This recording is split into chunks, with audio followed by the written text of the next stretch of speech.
Gears 5 is crushing it right now with most critics and reviewers, who are all claiming this is the best Xbox One game yet and a system seller, with a fantastic story, great graphics, and innovative gameplay. And I agree with critics on all these fronts. But what most critics and fans of the series are failing to touch on or see is a massive list of shortcomings that make this game one of the biggest letdowns for a diehard Gears fan like myself.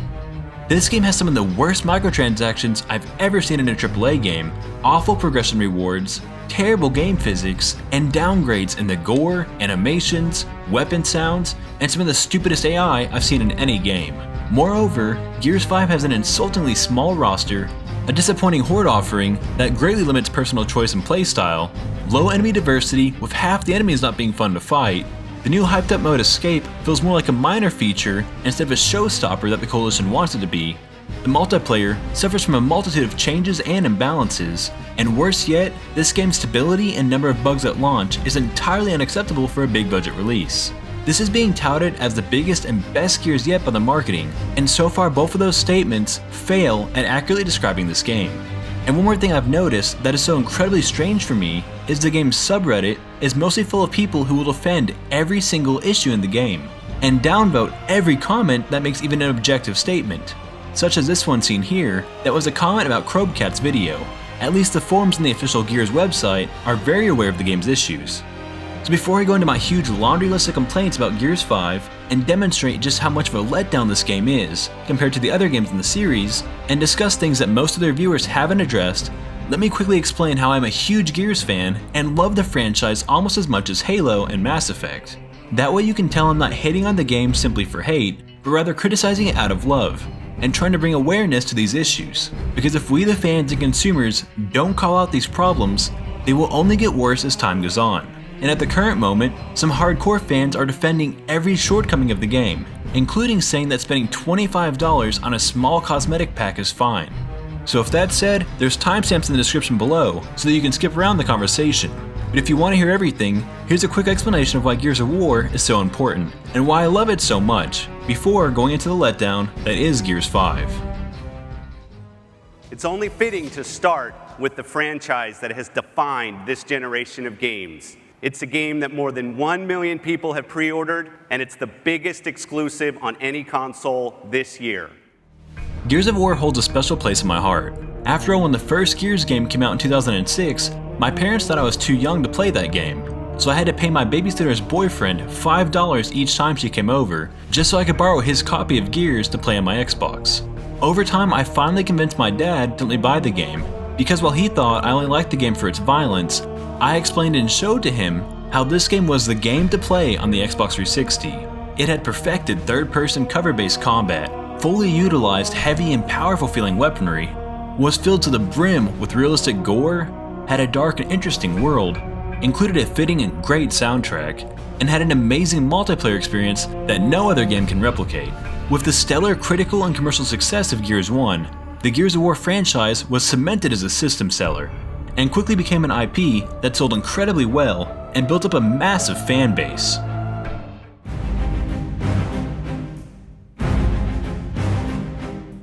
Then with Gears of War 2, everything was taken up not by 1, but by 10 notches, with groundbreaking graphics, an even better soundtrack, one of the best campaigns ever made, including a Hollywood-ready intro and speech. Humans are no strangers to war. After all, we've been fighting for as long as we can remember. War is all we know. They've brought with them a force that can sink entire cities. Even Jacinto, our last beacon of hope through all these dark days, is now at risk. Soon we'll have nothing left to defend. And that means we have only one option. Attack.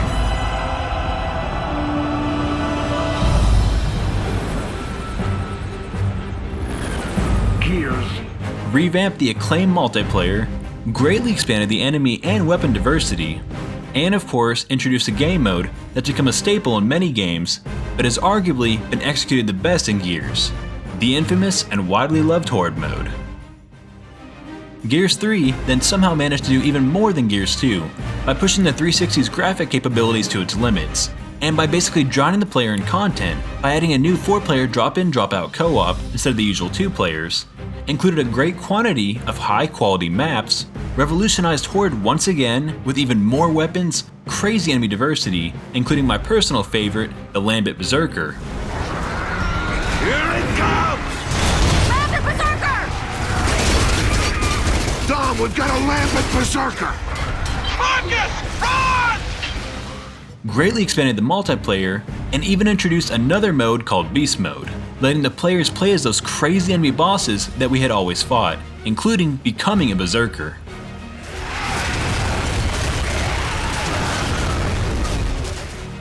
This was a true $60 game done right, and then with Gears 4 being done by a new studio, on a new console, and at a time when much of the fandom and hype surrounding the series was at an all-time low, its issues could more easily be forgiven. But with Gears 5, the Coalition has already had their own game, and more importantly, had 3 years to make a game that feels complete at launch. And instead, we got Gears 5.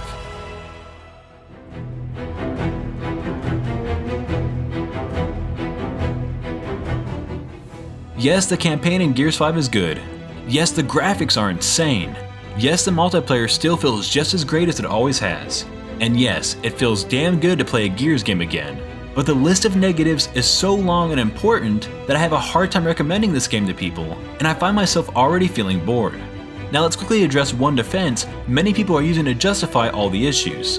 Lots of people say all of this game's faults can be excused as it's only $2 for 2 months of Gamepass, and that makes this game basically free. And while I think Gamepass is honestly the best system on the market for value for your money, it's still not free. You will continuously be charged month after month, and you'll never really own those games. You're just paying a monthly subscription for the ability to play them. And just because the game is on Game Pass doesn't make it immune to criticism. I haven't watched Netflix, yet when I watch Netflix comedies or exclusive shows that are garbage, I'm still going to criticize them. No one goes, oh, well it was on Netflix, so it's basically free and perfect. Moreover, you can buy Gears 5 in stores for $60 or $80. And many people have done this, including my friends, either because they like physical disc copies or the midnight release experience that stores offer. It certainly wasn't free for them. So now that we've established why the game can and will be criticized by rational people, here are the major issues with the game, starting with some of the worst microtransactions I've seen in any $60 game.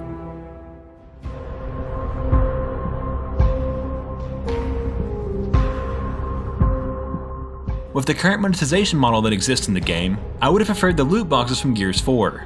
This game's cosmetic system is entirely built around something called the Tour of Duty, that takes place over 3 months.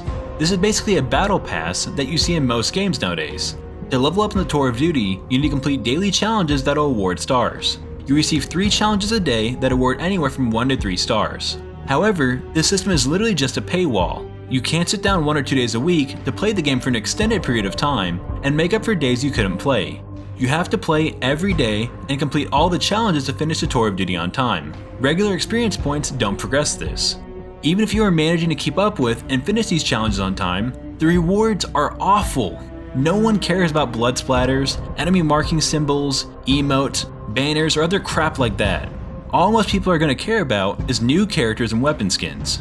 And the skins you earn here are the desert and snow camos that characters have at different acts in the campaign, as well as swarm skins that were available in Gears 4 at launch.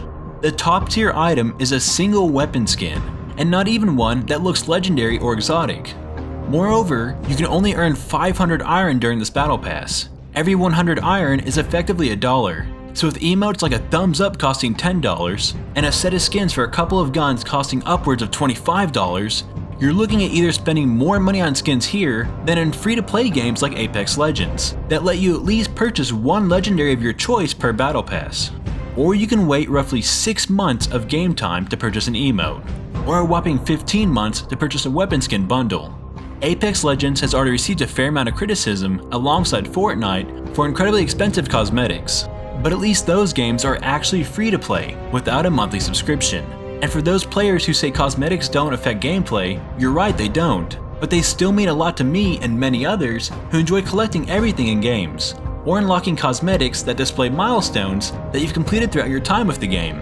Without something to grind for or work towards and show off your many hours, that endless grind from match to match feels utterly pointless.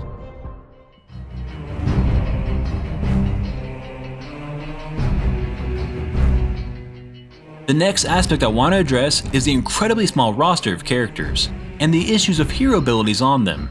First off, where's Delta Squad? These guys made Gears of War what it is, and if the AI can wear the COG armor, why can't I? Ever since Gears of War 1, I've always played as Carmine, yet here in Gears 5, I can't even do that. Throughout the Gears game, more and more characters have been added, making the roster massive. And while many were added through DLC, at the very least, the ones featured in the campaign were playable. Yet here half of the campaign ones are missing, and with how Gears 4 ended incredibly strong with a huge roster, and some of the coolest looking characters I've ever seen to date, such as the Armored Stalker Cantus, and favorites such as the Lambent variants and the Almighty Scourge being brought back, I can't imagine waiting another 2 years just to play some of the same characters I had in Gears 4.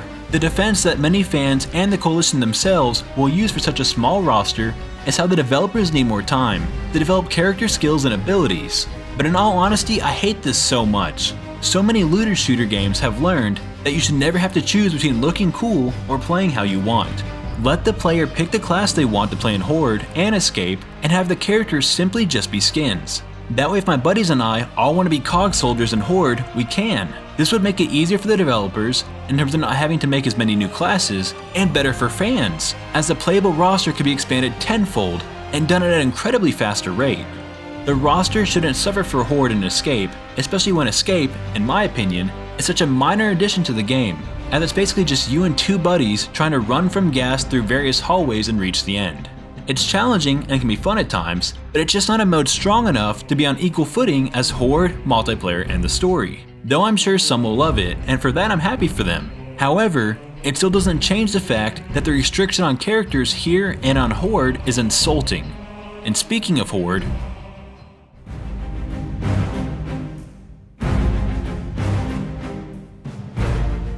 Horde mode in Gears has been a match made in heaven ever since it was first created. A lot of games nowadays all have wave-based modes where a handful of players duke it out with AI, but very few games do it as perfectly as Gears does. Back in Gears 2, it was rather simple with just 50 waves of enemies that increase in diversity, quantity, and difficulty from waves 1 through 10.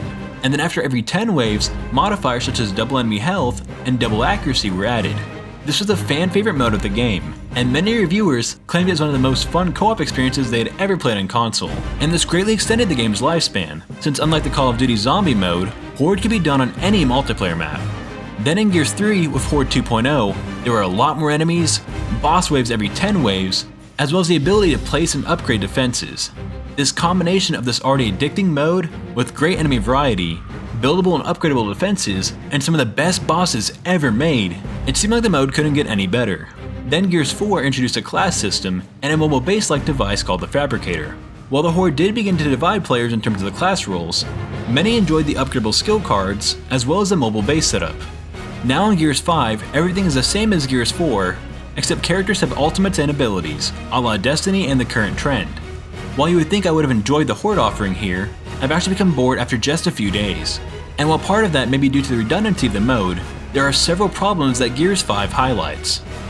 The character ultimate abilities don't add much, and again, they shouldn't be tailored to a certain character skin. This makes it to where you have to choose to either look how you want or play how you want. You can't have both. Also, if you and someone else both pick the same character, it seems to pick a random person that actually gets the character, and then assigns the other player someone random. So this needs a lot of work. Moving past that, my other big problem with Horde here, other than the maps all being small, is that the enemy variety and factions offered here are just not all that great. The Swarm don't have anywhere near the same variety of the Locusts in Gears 2 and 3, and the DBs or Robot faction is not all that fun to fight, and only seems to be an excuse for the lackluster AI to just walk in a straight line to the player. The Lambent Locust in Gears 3 was a much better faction than them. However, I do have to give the Coalition credit for creating the new boss, the Matriarch. The new spin on the Berserker is amazing, and honestly the most fun boss that I fought in years. Its ability to throw spikes into players, rip them in half, and jump around like the Hulk is great, and whoever designs her deserves a raise. To fix this in Gears 5, just add back the Locust and Lambent as factions. The Swarm are clearly a B-Team Locust faction, and the DBs are, well, they're something, but by adding in the old factions, it's a win-win for fans of both eras. Also, one last small problem I have with the new Horde mode is how the first difficulty modifier in public matches is one that makes it to where as soon as you fail once, the match is over. In the older games, no matter the difficulty, you could always redo rounds. Who wants to play for 2 to 3 hours and have to restart from round 1 after one fail? Especially when that fail could easily be due from the game's extensive list of connection and server issues, which has also plagued multiplayer.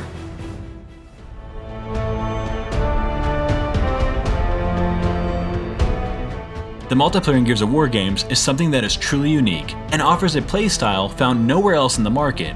However, just like everything else in Gears, there have been changes and evolutions of the playstyle throughout this long-running franchise. Some fans want it to remain as a shotgun fest. Some like the idea of power weapons and stopping power being a counter to the Gnasher. Some like the goofy high-octane wall bouncing that makes it seem like everyone is equipped with rollerblading sneakers. And others simply don't. It does seem like the hardcore fans don't like the OP Lancers right now, aren't in favor of stopping power, and want classic one-life modes like Execution to return. And at the end of the day, if the hardcore fans aren't happy, a game will never last. As appeasing to casuals may provide a large initial boost, but as most casuals do, once the next big game is out, they'll move on and never look back. Now to me personally, I find this game a mixed bag, as the skill gap between teams is literally all over the place. Because unlike Call of Duty or Battlefield, where if you're good at shooters you can perform decently, here in Gears of War, unless you've played the games a ton and mastered the wall bouncing playstyle, you're gonna get destroyed by the veterans. I'm decent at the game and can certainly hold my own, but I don't play Gears as much as I used to, so I don't see myself playing the game much longer due to a small number of maps, the small roster, and the meaningless rewards. So if the multiplayer angering the hardcore fans by tailoring to the casuals, yet lacking the content that casuals will expect, I just don't know who this multiplayer is truly made for. In fact, I'm not entirely sure who this new Gears is made for.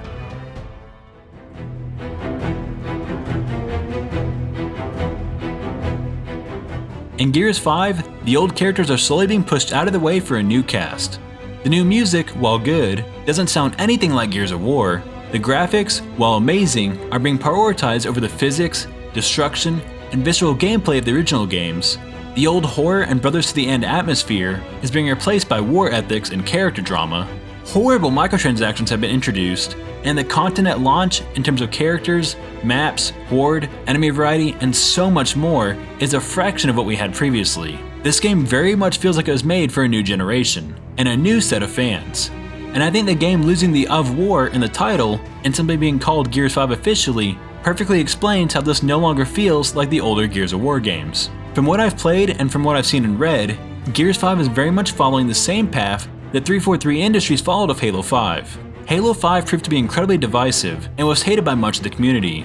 That game had a new protagonist, implemented useless features in the campaign, had a divisive multiplayer, included terrible microtransactions, had an insultingly small amount of content at launch, had an identity crisis, and even changed their name from Halo 5 to Halo 5 Guardians. This all sounds pretty similar to what's happening here. With Halo though, the fans complained, and the developers heard their cries.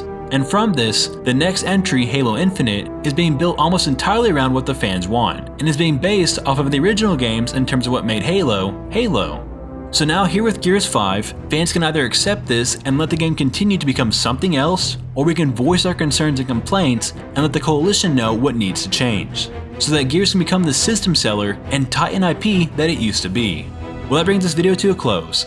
So let me know in the comments down below what you think of the video and if you agree or disagree with me about Gears 5. If you'd like to contact me about anything Gears of War related or otherwise, as well as stay up to date on my videos, then go follow my Twitter account linked below. And if you want awesome perks such as behind the scenes of my videos, involvement in the creation progress, mentions in the credits such as seen here, and much more, then go and check out my Patreon below, and find a tier that fits you best. With that said, let's chat down in the comments, and if you like this video and you want to see more like it, be sure to leave a like, share the video, and hit that subscribe button. And I'll see you all on the next Shepard Gaming video. Keyless Ally.